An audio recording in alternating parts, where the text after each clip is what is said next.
into ephoqelekile ukuthi ngenze into yokuqala ukuthi asingathi Africa my continent, Africa my home, Africa my land, the land of our ancestors.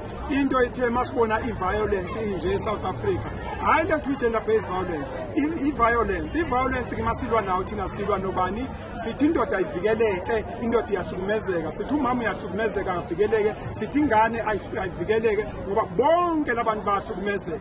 Yasithi ke into uma silwa nale violence kuhamba kahambe uthi uyabheka uthola ukuthi lo muntu osukumezekile uthi vulnerable kanawo ngisho into injena into lokhu zakuyaphuthuma vele. Ngiyabonga kakhulu iCawe lami, ngiyabonga baba, thank you so much.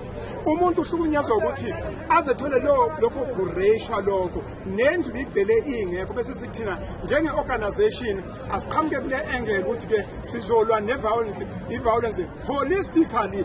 Lokho kunjena nje kuyaphuthuma. Thank you so much, siyabonga.